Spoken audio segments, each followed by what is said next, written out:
Okay, I'm gonna read Alexander the Great. It says out of the Zondervan Compact Bible Dictionary. It says,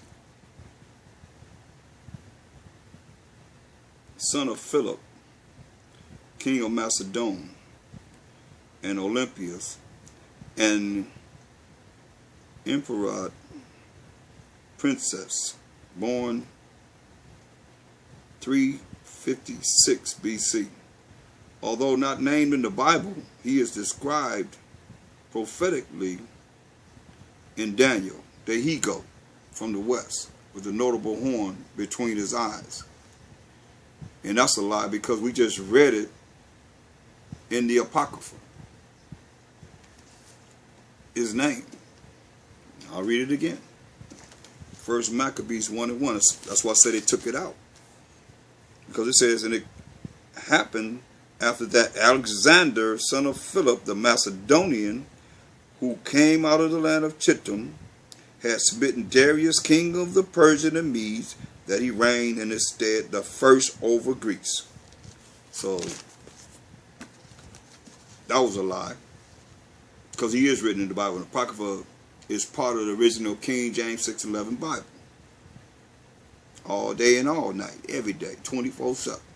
So it says, he came against the ram with two horns, which was standing before the river, defeated the ram, and became very great until the great horn was broken, and four notable ones came up from it. Daniel 8:5-8. We just went over that.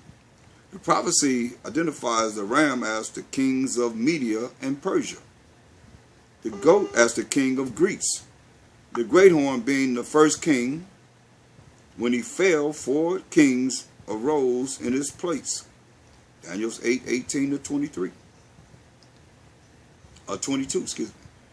The historical fulfillment of is striking.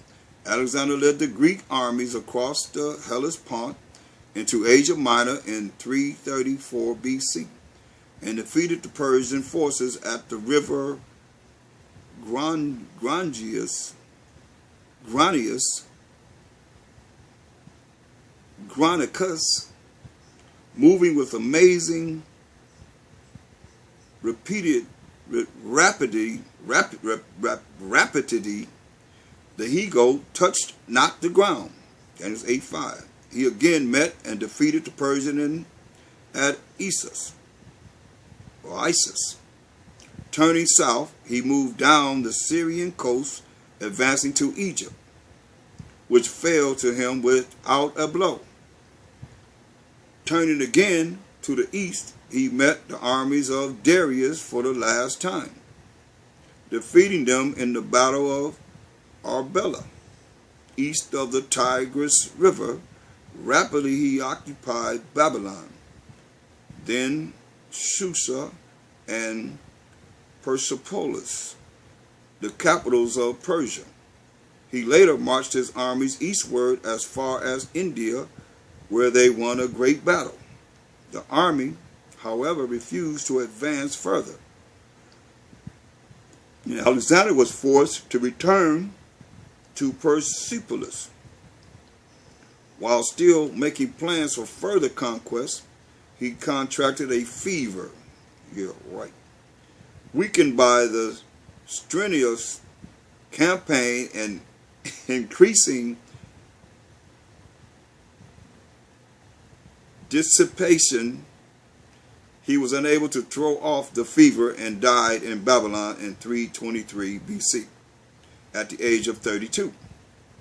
His empire was then divided among the 4 of his generals. See? And that's just what we just went over. So the conclusion of the whole matter is us looking into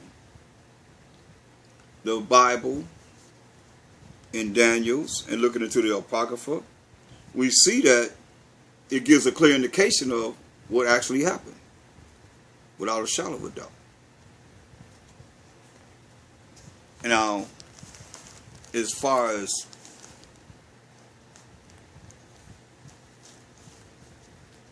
them taking it out, yeah, they had to take it out, because you would see that it correlates right with the Bible and giving you more understanding of what it is that we're going over right now in Daniel's the 8th chapter.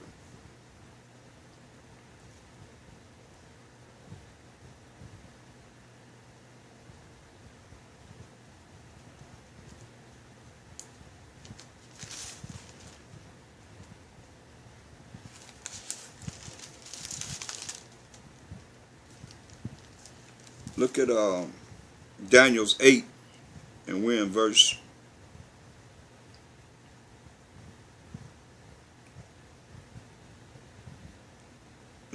10 again.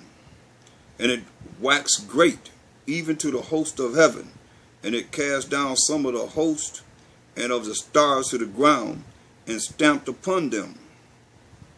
Now, look at the host of heaven. Antiochus Epiphanes, this cat conquered the nations. He even conquered Israel. Alexander the Great wasn't as bad as Antiochus Epiphanes. This dude was treacherous. So he put them down. When he said he cast them down, he put them in subjection to the Greeks. The stars, some of the stars, when it says it stamped upon them, he said, and it cast down some of the hosts and of the stars to the ground. Now, you see, the stars ain't talking about movie stars. It's talking about the stars. We the stars, the Israelites. Look at Genesis, the 37th chapter. Genesis 37.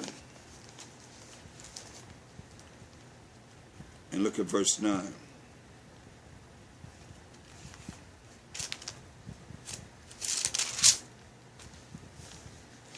And he dreamed yet another dream. This our forefather Joseph. And told it his brethren, and said, Behold, I have dreamed a dream more. And behold, the sun and the moon and the 11 stars, the sun and the moon and 11 stars made obeisance to me. And he told it to his father and to his brethren. And his father rebuked him, and said to him, What is this dream that thou hast dreamed? Shall I and thy mother and thy brethren indeed come to bow down ourselves to thee to the earth? Yes, they did. And there was famine. And Joseph, his wicked brothers sold him to the Arabs, and they sold him to the Egyptians. And he was in Egypt, in Africa. And he was right in power under the Pharaoh, and they had to come and bow down to him because of famine. They had to come and they bowed down to him, not even knowing that was their brother. But he recognized them. So these stars is talking about the Israelites, because we're the stars in this Bible. Now, and he said, he cast them down, he put them in subjection, even the stars, the 12 tribes of Israel. That's what he did. And we can read about it, like when you look at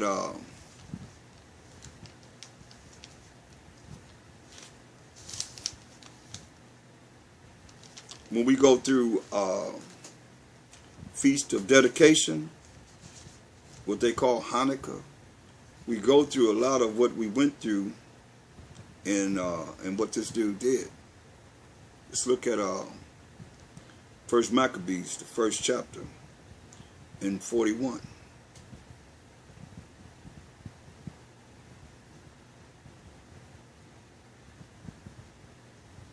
Moreover, King Antiochus wrote to his whole kingdom that all should be one people, and every one should leave his laws. So all the heathens agreed according to the commandment of the king.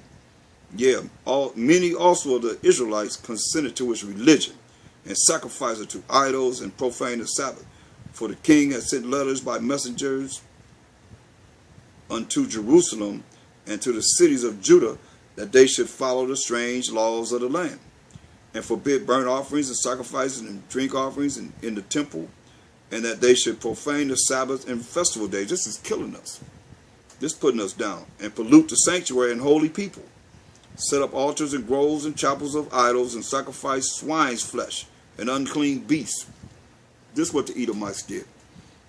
Antiochus Epiphanes. That they should also leave their children uncircumcised, and make their souls abominable with all manner of uncleanness and profanation, to the end they might forget the law.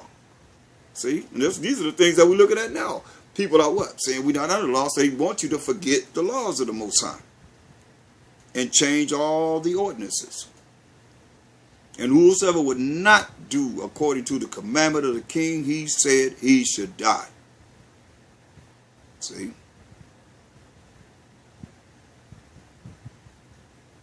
And you start killing us.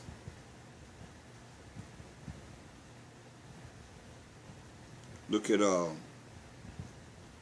verse 56. And when they had rent in pieces the books of the law, they tore the Bibles up, which they found, they burnt them with fire. Once they tore them up, they burned them up. And wheresoever was found with any the book of the testament, or if any consented to the law, the king's commandment was that they should put him to death. So that's why he was killing them. But coming back to the laws of the Most High. Remember, he set up his own religion, his new world order. Way back then, nothing new under the sun. Thus did they by their authority unto the Israelites every month, to as many as were found in the cities. Kill us every month, for as many as were found in the cities. Now the 25th and 20th day of the month, they did sacrifice unto the idol altar, which was upon the altar of the Most High. At which time, according to the commandment, they put to death certain women that had caused their children to be circumcised, and they hanged the infants about their necks. That's these Christmas tree bulbs that you see on these trees. Yeah.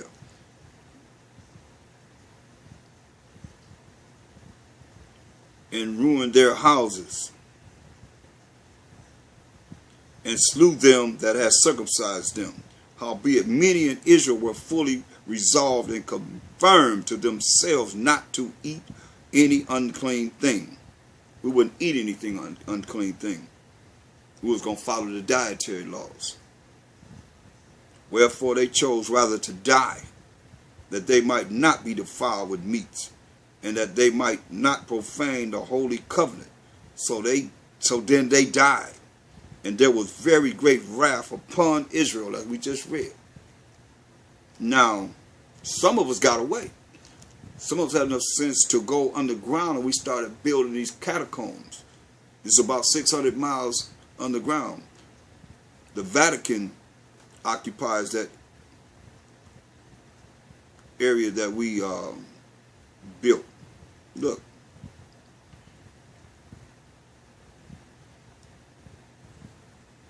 Let me show you something. Verse 51. In the selfsame matter wrote he to his whole kingdom, and appointed overseers over all the people, commanding the cities of Judah to sacrifice city by city. Overseers, meaning he just like they had overseers in slavery, watching over us, making sure we sacrifice the abominable things that he would have us sacrifice in his religion, and forget about the laws of the Most High. You see what it says? And so they committed evils in the land. So what you think you're doing now? Not following the Most High's laws. Evils are being committed in the land. Listen. And drove the Israelites into secret places, even wheresoever they could flee for security. That's when we built the catacombs. Now the 15th day of the month Caslu, in the 145th year, they set up the abomination of desolation upon the altar, and builded idol altars throughout the cities of Judah on every side, and burnt incense at the doors of their houses and in the streets. See? This is what they did. That's why it told us in verse 9, 1 Maccabees 1 and 9, and evils will multiply in the earth when they came into power. You know, the Bible is, you know, precept upon precept, precept upon precept, here a little and there a little. That's the only little that I need right there. Is evils will multiply in the earth when they came into power. Now, Daniel's 8 and 11. Yeah, he magnified himself even to the prince of the host, and by him the daily sacrifice was taken away, and the place of his sanctuary was cast down. See, excuse me, and the place of his sanctuary was cast down. That's what this guy did. So when you look at this,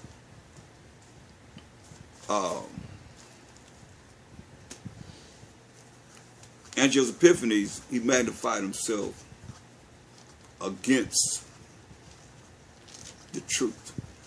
And you know the truth is what? The law. So he magnified himself against the laws of the Most High. The daily sacrifice taken away, we just read about it. He stopped Israel from, you know, our daily sacrificing. So no sacrificing for the atonement of our sins. The priest was shut down. He stopped the truth from being taught. I mean, it's no different than you see now. They tell you not under the law. They set up Caesar Borgia, this so-called white Christ. They have nothing to do with them. So why aren't the Jewish people talking about this? Because the finger will be pointed back to them that they're the ones that's part of the Edomite nation.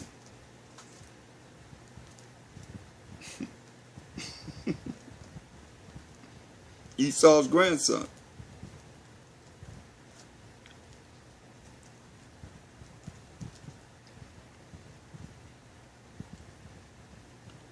Verse 12.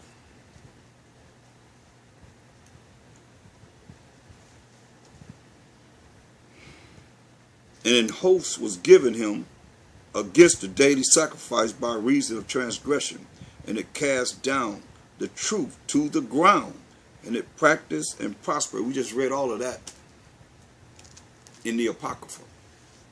That's why I say it's very important that we go back and forth. The Apocrypha is legit. But see, the problem is our people don't read, so they don't know. They just follow whatever the so-called white man done said. Because when you look at it, come on, I mean, you see what they did, and it coincides right here with Daniel's and many other books that they allow us to have. With all praise to the Most High that He allowed us to come back to the real truth and look at it and examine it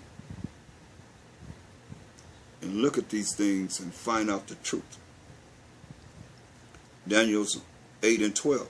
And an host was given him against the daily sacrifice by reason of transgression, and it cast down the truth to the ground, and it practiced and prospered. Look, let me show you about wicked Israelites too. Look at 1 Maccabees, the first chapter, 11. Verse 11.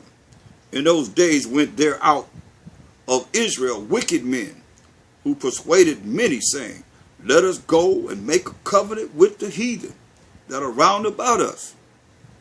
For since we departed from them, we have had much sorrow. So this device pleased them well. What the Most High tell us? Jeremiah 10 and 2. We can read 1 and 2. What did He tell us concerning the heathen? These other nations. Hear ye the word which the Most High speaketh unto you, O house of Israel. Jeremiah 10 and 1. Verse 2 is very important. Thus said the Most High Power, Abraham, Isaac, and Jacob. Learn not the way of the heathen. Okay? That's all I want. Now, you hear what it says. First Maccabees 1:11. And those in those days went there out of Israel amongst our people wicked men who persuaded many, saying, let us go and make a covenant, a contract, or agreement with the heathen. Most already told us, learn not to wear the heathen. This is not something that's not known, that are round about us. For since we departed from them, we have had much sorrow. So this device pleased them well. Then certain of the people were so forward herein that they went to the king, who gave them license to do after the ordinances of the heathen. Wherefore they built a place of exercise at Jerusalem according to the customs of the heathen. See, that's the custom of the heathen. This place of exercise. That's why right now, brothers and sisters following that same custom of the heathen. And made themselves uncircumcised, stopped following the laws, statutes, commandments of the Most High, and forsook the holy covenant that the Most High gave to Abraham, to Isaac, to Jacob, to the 12 tribes of Israel, and joined themselves to the heathen, and were sold to do mischief. Why? Because when they came into power, evils were multiplied in the earth. And we as the holy people of the Most High were sold to do mischief. Wicked men of Israel persuaded others to follow this madness. I mean, Antiochus had wicked, you see, that's why they called it abomination of desolation. All the abominable things that they done in the altar. Some things you can't even talk about. It's so wicked. Daniel's 8 and 13. Then I heard one saint speaking, and another saint said unto that certain saint, which spake, how long shall be the vision concerning the daily sacrifice and the transgression of desolation, to give both the sanctuary and the host to be trodden underfoot? That's the question. You know? How long will this temple be defiled? That's what he's asking. How long will it be defiled? We had to go to war. Bring it back. We had to go to war. Bring everything back.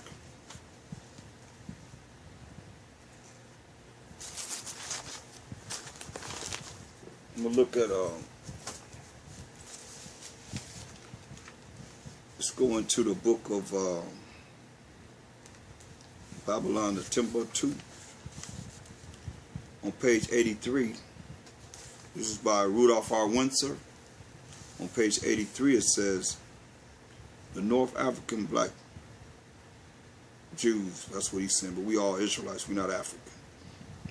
Now, if we living in that land, I can see that, but we're from Shem, we're not from Ham.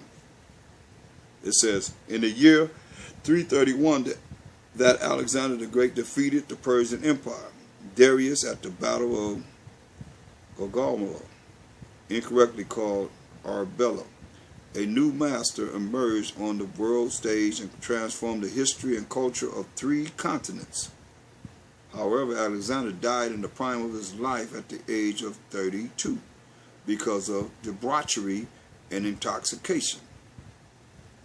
Before the death of Alexander, his desire was to establish a Eurasian state. His scheme was to amalgamate the Greeks with the Asians. This was implemented by the widespread marriage of his troops with the colored women of the East. Most of his troops remained in the subjugated countries and became absorbed into the native population. After the death of Alexander, his vast empire was divided among his generals. Ptolemy received Egypt, Seleucus received Asia. As time elapsed, there was constant war between these 2 dynasties. By the year 198 BC, The descendants of General Seleucus had their capital in Syria, just north of Palestine.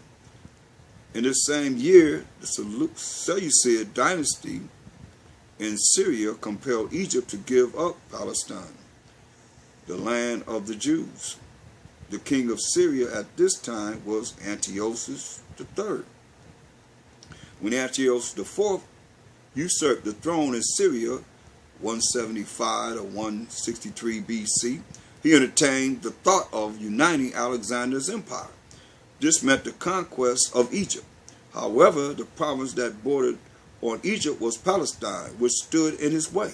At this time, the Jews would not accept Greek culture. Nevertheless, Antiochus was determined to Hellenize the Jews, that's Greek-speaking Jews, making them take on the culture of the Edomites or the Greeks. The army of Antiochus marched into Palestine to support Menelaus, the leader of the pro-Syrian party. As a result, many Jews were killed. Others escaped to the hills and to Egypt. That's when we read in the Apocrypha, we escaped into the catacombs. Only those Jews that supported Antiochus' policies remained in Jerusalem. See, remember the wicked men of Israel. And an edict was promulgated interdicting the observance of the holidays, the Sabbath, and circumcision. A statue of Jupiter was erected in the holy temple above the altar. To this statue, the people brought the sacrifices of pig meat, the animal, which is an abomination to the Jews.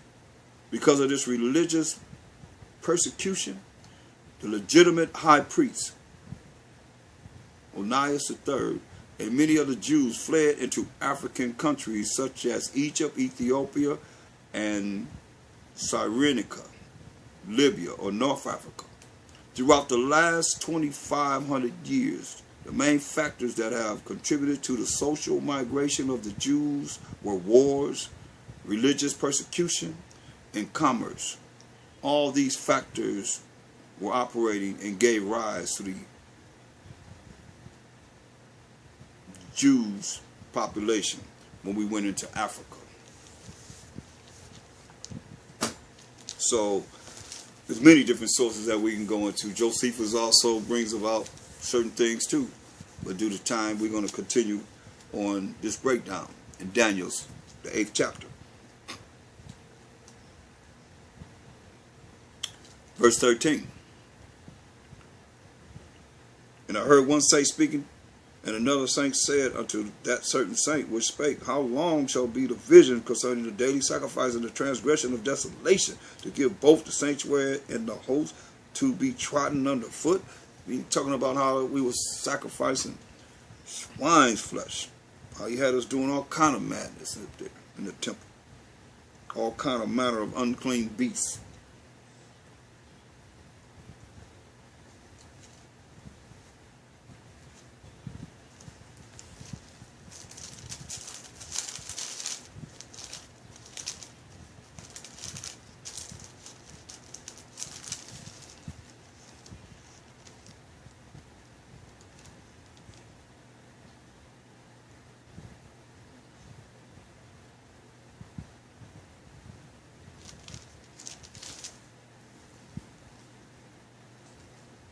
Verse 14, and he said unto me, unto 2,300 days, then shall the sanctuary be cleansed. So 2,300 days represented 6 years, 3 months, and 3 weeks. Approximately 169 BC to 164 BC. Approximately 169 BC, Antiochus first defiled the temple. And that's how long it would be. That's what it says. And he said unto me, until 2,300 days, then shall the sanctuary be cleansed. Verse 15. And it came to pass when I, even I, Daniel, had seen the vision and sought for the meaning, then, behold, there stood before me as the appearance of a man. Okay? Now, when we look at, they asking how long before it's going to be cleansed. That's why we in the book of Maccabees. When we go to First Maccabees, the 4th chapter, and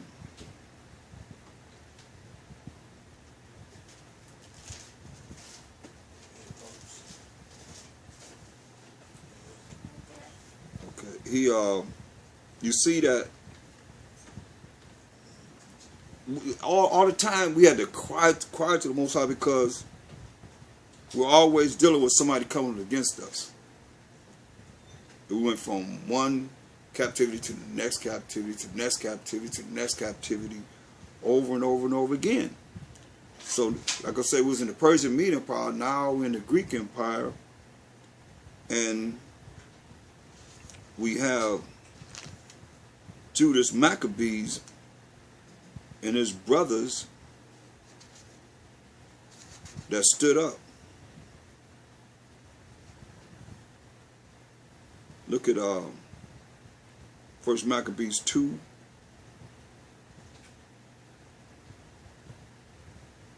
And we'll look at verse 66.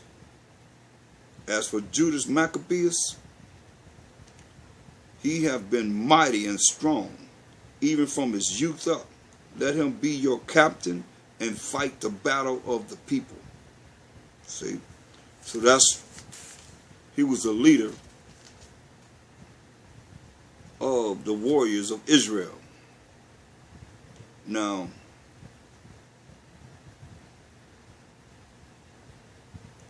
let's look at how we got our temple back. The method. And this is a method that always worked.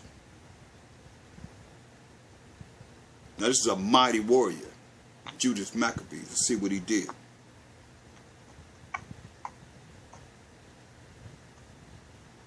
Now, we were totally outnumbered.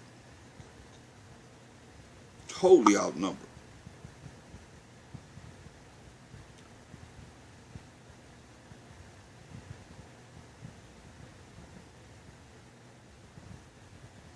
Look at verse 7 of the 4th chapter of First Maccabees. So, and they saw the camp of the heathen, that it was strong and well harnessed, and camped and compassed round about with horsemen, and these were expert of war. Then said Judas to the men that were with him, fear ye not their multitude. Don't worry about the number of men that they have.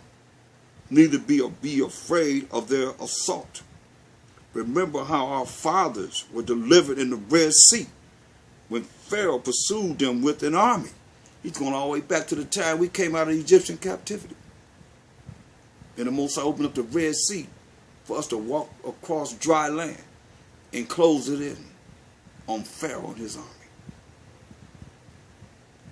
Listen, verse 10. Now therefore let us cry unto heaven, if peradventure or perhaps the Most High will have mercy upon us, and remember the covenant of our fathers, and destroy this host before our face this day, so all the heathen may know that there is one who delivereth and saveth Israel. Then the strangers lifted up their eyes and saw them coming over against them. Wherefore they went out of the camp to battle, but they that were with Judas sounded their trumpets. So they joined battle. See how they prayed to the Most High, cried out to the Most High, and reminded him of the time that he delivered us, when Pharaoh was coming after us, as we done served hard bondage under the Egyptians. And the Most High closed the Red Sea in on them and killed them.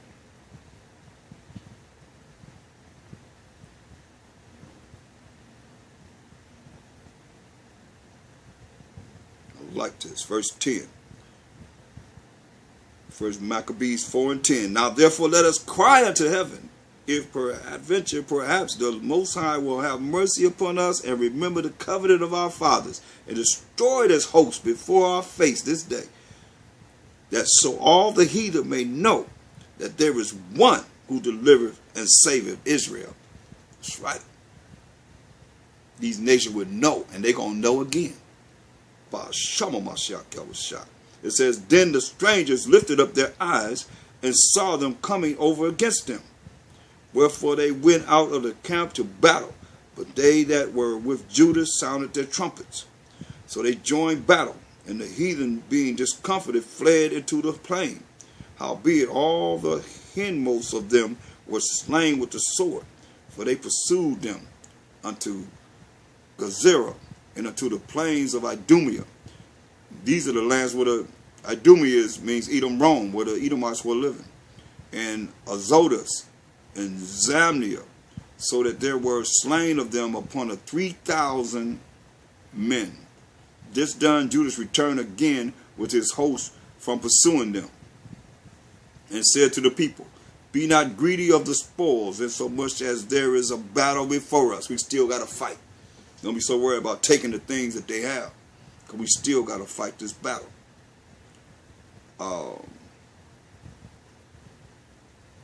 Look. Let's jump to verse 28.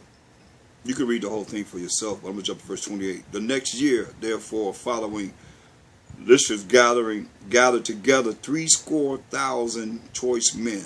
A score is 20. That's 60,000 choice men of foot, and 5,000 horsemen, that he might subdue them. So they came into Idumea, and pitched their tents at Bethsira.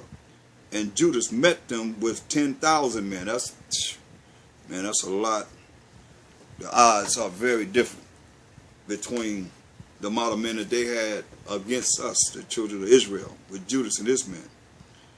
And when he saw that mighty army, he prayed and said, blessed art thou, O Savior of Israel, see, who didst quell the violence of the mighty man by the hand of thy servant David, and gavest the host of strangers into the hands of Jonathan, the son of Saul, and his armor bearer. See, he's going back to remembering and telling the Most High what he has done before. This is what works, crying to the Most High about the things that, the mighty works that he's done before. Shut up this army in the hand of thy people Israel, and let them be confounded in their power and horsemen. Make them to be of no courage, and cause the boldness of their strength to fall away, and let them quake at their destruction.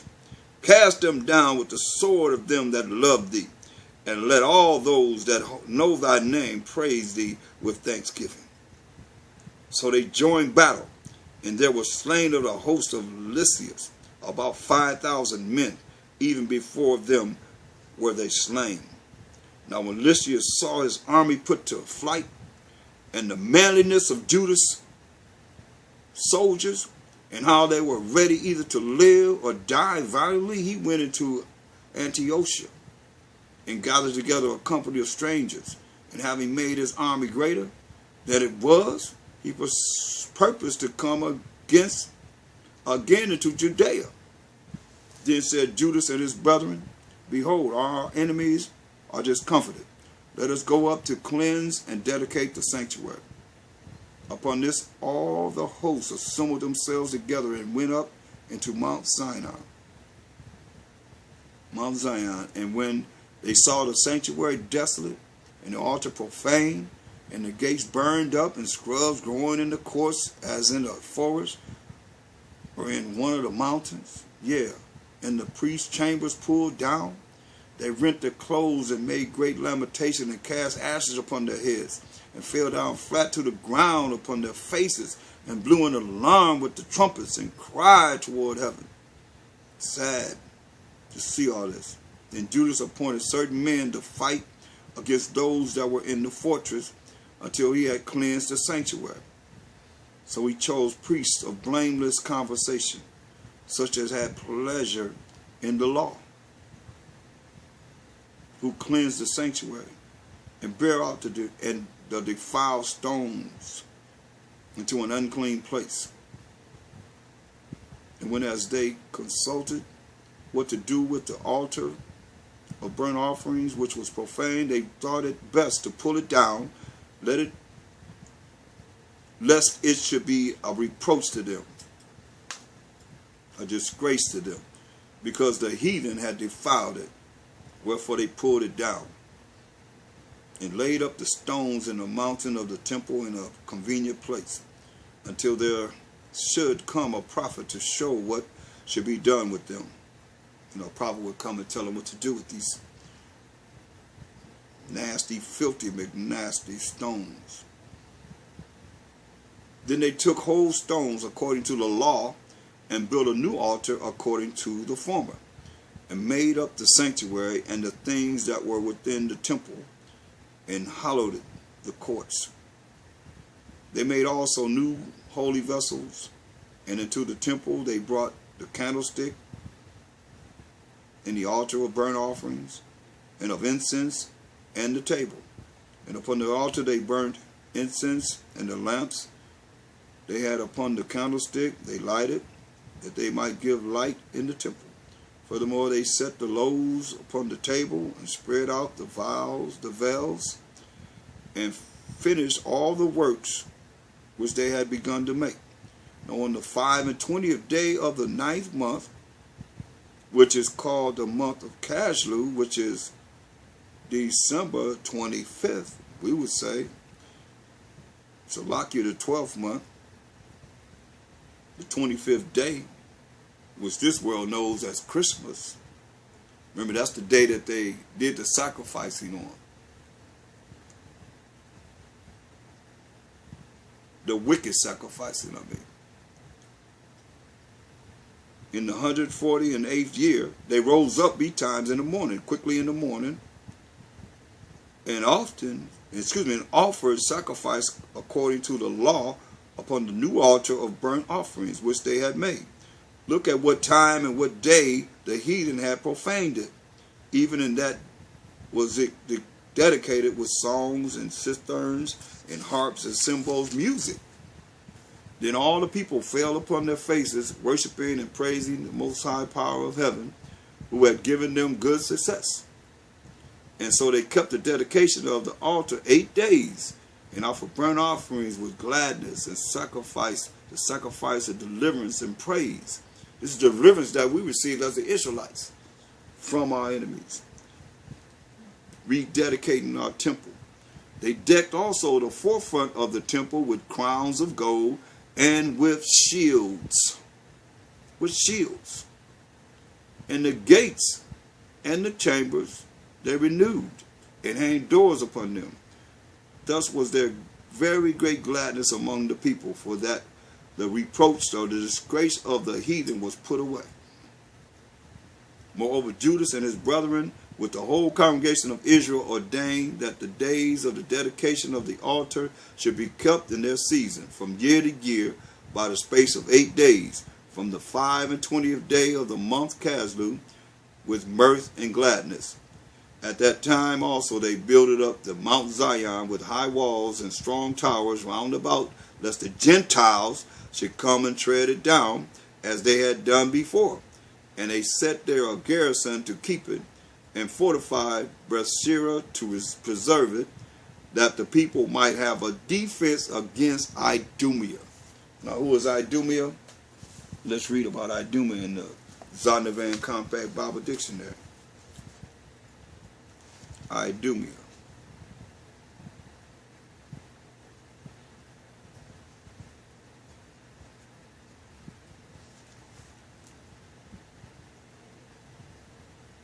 Idumea, pertaining to Edom, Greek and Roman name for Edom. See, they can have a defense against the Caucasian race, who are the Edomites.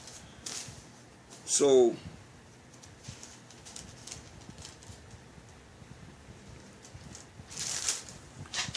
this is the truth. This is what we're looking at and bringing forth the understanding of how all this goes, how all this works. You know.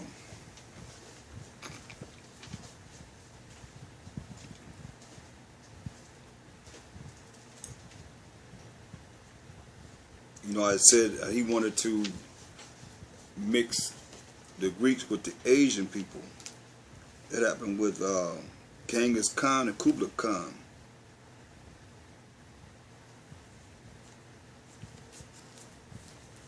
They took down the Chinese mainly, and the Asians want to Hellenize everyone, make everybody come under their rule and start to follow their custom. They rape the women.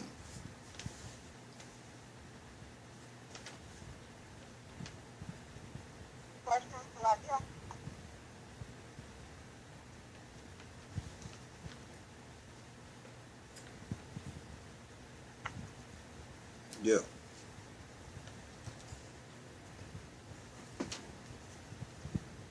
So that's what Kublai Khan and Genghis Khan and Kublai Khan went through, and murdered the Asian leaders and raped the women and brought about their babies. That was their whole thing. Just like we call a lot of them that they raped and pillaged of our women custard babies, because they're from his seed. They trying to, you know, mesmerize people to think that nobody gonna figure it out, but we know these lies that they are taught, that we all come from the mother. How you gonna come from a mother? That's like a woman can sit there and say, I'm gonna get pregnant next year in June. How you gonna get pregnant? I'm just gonna lay there, lay down, and next day I'm gonna be pregnant. Get out of here. You gotta have a man. And see, one thing that the scripture says, real quick, to defeat all of that, is in wow, went right to it. Psalms 17 and 14. It says, from men which are thy hand, O Most High, from men of the world which have their portion in this life, and whose belly thou fillest with thy hid treasure. They are full of children, and lead the rest of their subject to their babes. See? So that's where the children come from, the man's belly, from the sperm of a man. They got all these fantasy doctrines going out right now. It's been that way. But remember, in Wisdom of Solomon 5 and 7, it says, as for the way of the Most High, they have not known it, when salvation is coming. So that's the end of the story. Like from 1215 AD to 1294 AD,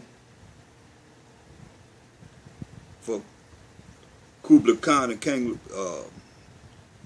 he lived in 1162 AD to 1227 AD, Genghis Khan. They ruled the people called the Mongols, or the Mongolians. The word Khan comes from the word that means prince. So it's like a title, a Turkish word. By the year 198 BC, the descendants of General Seleucus had their capital in Syria. And Syria compelled Egypt to give up Palestine, the land of the Jews, of the Israelites. The king of Syria at this time was Antiochus III. When Antiochus IV took the throne in Syria in 175 to approximately 163 BC, which means he killed his father and took his place. Sound familiar? he entertained the fact of uniting Alexander's empire. He meant to conquest and to conquer Egypt. However, the province that bordered on Egypt was Palestine, which stood in his way. And we wouldn't accept the Greek culture. Nevertheless, Antiochus was determined to Hellenize the Jews. Now, when you look up Hellenize, it means Greek-speaking Jews, you know, Greek Jews that took on the culture of the Edomites. And this is what happened, as we read about in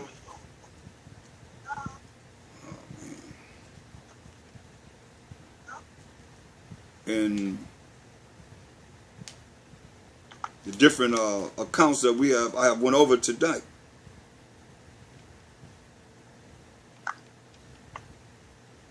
If you've been listening and taking notes.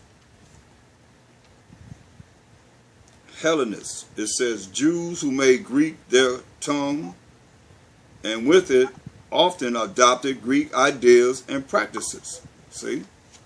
And that's what his objective was to do. To Hellenize the Israelites. Just like our people now call themselves American, and they stand for whatever it is that America says is okay. They believe in that aspect. They're Gentiles because Esau told them they were Gentiles. They're not the Israelites. They'll tell you in a minute, no, I ain't no Israelite. The Jews killed Christ. I'm a Gentile. And then you read 1 Corinthians 10, 20, and 21 to them, they be like, oh no, I ain't no Gentile. They say the Gentiles sacrificed to devils, and I would not. You have fellowship with devils. You cannot drink of the cup of the Most High. Sit at the Most High's table in the cup of devils. You're going to choose either or. Paraphrasing. So, read it for yourself. I mean, that's the gist of it. So,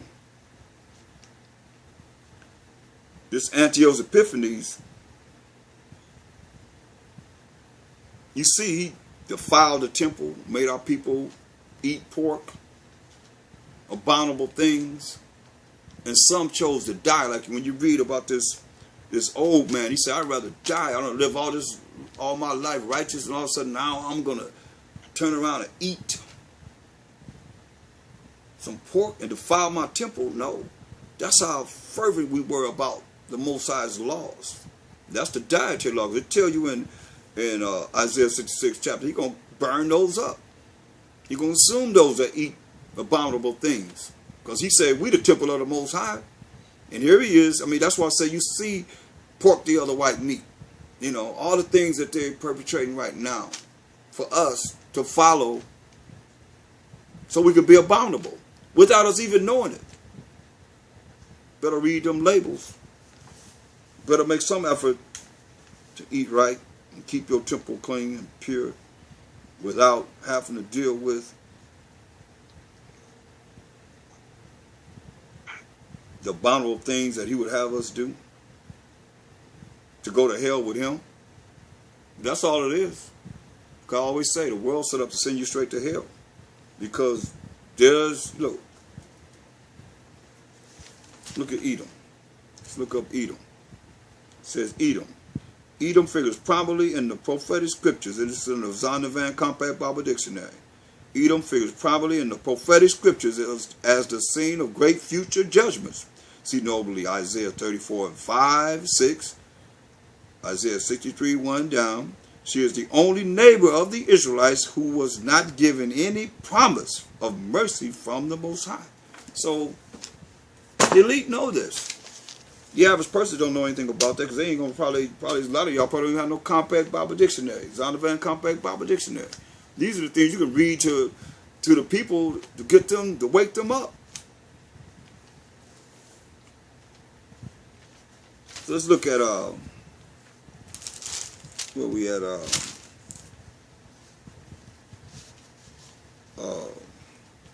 Let's read Antiochus Epiphanes. Let's see if we can see Antiochus in the dictionary.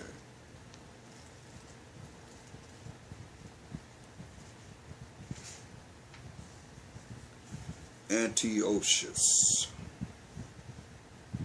Here he is. Here go this sucker right here.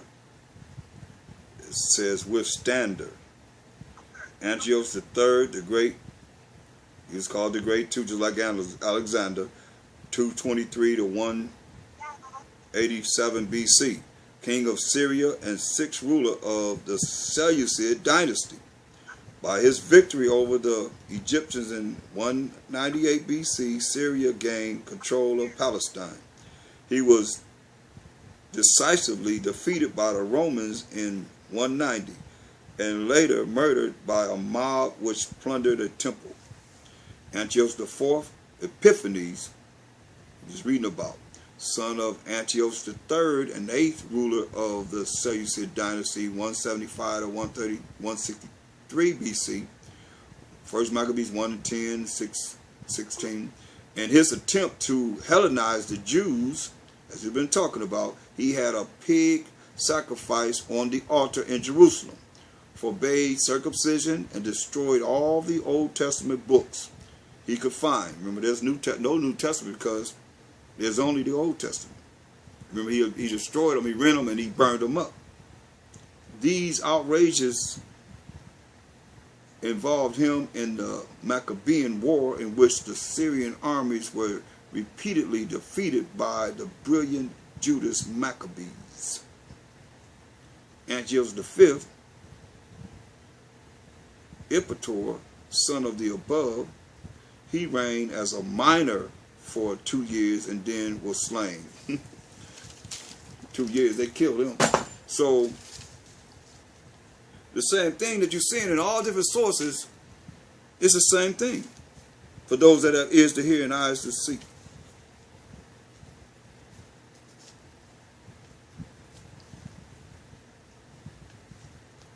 So he was trying to destroy the name of Israel by destroying all Old Testament books, burn all records and archives. He's trying to destroy us, taking the name of Israel out of existence. In the Syrians, they allied with the Greeks under Antiochus. It was the time period the Romans were coming on the scene. Antiochus was caught in the middle.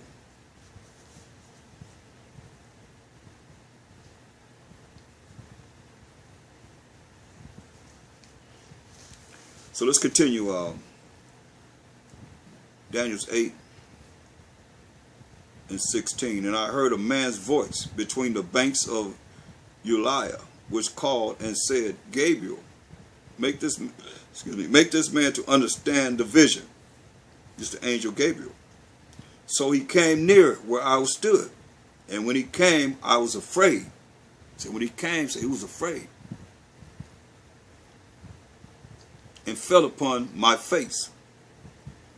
But he said unto me, understand, O son of man, for at the time of the end shall be the vision. Now as he was speaking with me, I was in a deep sleep, on my face toward the ground. But he touched me and set me upright. Daniel was asleep. So he touched him and set him upright.